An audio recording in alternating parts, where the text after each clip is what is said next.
Hi hello నమస్తే welcome to our channel. నేను మీ Rama Reddy. Sunburn వివాదం ఏమిటి? ముఖ్యమంత్రి రేవంత్ రెడ్డి 2 రోజుల క్రితం సన్బర్న్ పై చర్యలు తీసుకోవాలని ఆదేశాలు జారీ చేశారు.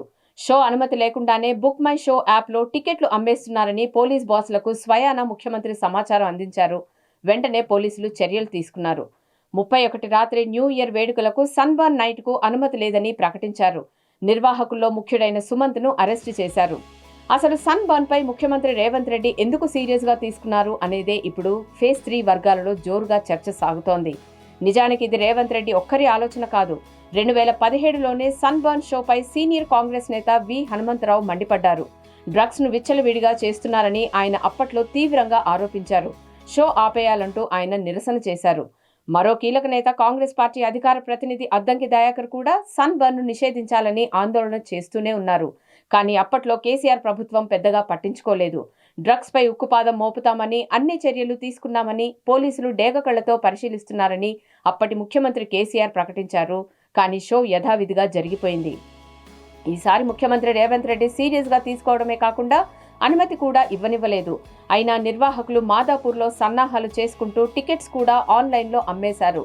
మొదటి నుంచి సన్బర్న్ షోపై యువతకు పిచ్చ క్రేజ్ ఉండడంతో 3 రోజుల్లోనే టికెట్స్ హాట్ కేకుల్లా బుక్ అయిపోయాయి. ఇప్పుడు వెనక్కి ఇచ్చే ప్రయత్నం జరుగుతోంది. ఎవరూ ఆందోళన చెందవద్దని, వారంలోపు వారి అకౌంట్లలోకి డబ్బులు తిరిగి వచ్చేస్తాయని నిర్వాహకులు ప్రకటించారు. సన్బర్న్ అనేది ఒక electronic rock band dance music festival show. దేశంలోని మెట్రో నగరాలతో పాటు గోవాలో కూడా ఈ ఫెస్టివల్ నిర్వహిస్తూ వస్తున్నారు. పర్సెప్టివ్ లిమిటెడ్ కంపెనీ ఆధ్వర్యంలో ఈ ఫెస్టివల్స్ జరుగుతుంటాయి. 2007లో గోవాలో మొదటి ఫెస్టివల్ నిర్వహించగా దేశంలోనే అది అత్యంత క్రేజ్ ఫెస్టివల్గా గుర్తింపు పొందింది. 2019లో గోవాలో జరిగిన ఫెస్టివల్లో 3 యువకులు మృతి చెందారు. అడ్డు అదుపులేని డ్రగ్స్ వల్లనే వారు చనిపోయారనేది ఇప్పటికీ అనుమానమే.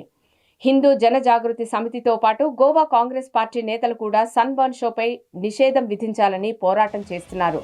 18 ఏళ్లు పైబడిన వారికి మాత్రమే ప్రవేశం కల్పిస్తారు. దేశ విదేశీ బ్రాండ్స్ లిక్కర్ అందుబాటులో ఉంచుతారు. ఇక డ్రగ్స్ విచ్చలవిడిగా దొరుకుతుందనేది సమాచారం. కానీ sunburn show MD Shailendra Singh మాత్రం ఒప్పుకోవడం లేదు.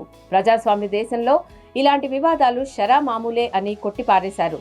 ఈసారి షో కోసం ప్రత్యేకంగా రష్యా నుంచి డీజే లీసా సౌండ్ అవతార్ దేశంలోనే టాప్ డీజే ABS ను బుక్ చేశారు. ఎంట్రీ టికెట్ 2,999 రూపాయలు. హైదరాబాద్ యువతకు అంతర్జాతీయ కిక్ ఎక్కించే ప్రయత్నం బెడిసికొట్టిందని, అనుమతి లభిస్తుందని అనుకున్నామని, చాలా నష్టపోయామని నిర్వాహకులు అంటున్నారు. ఇలాంటి ప్రదర్శనలకు అనుమతి ఇవ్వమని, డ్రగ్స్ ను నగరంలోకి రానివ్వమని సైబరాబాద్ కమిషనర్ అవినాష్ మహంతి స్పష్టం చేశారు.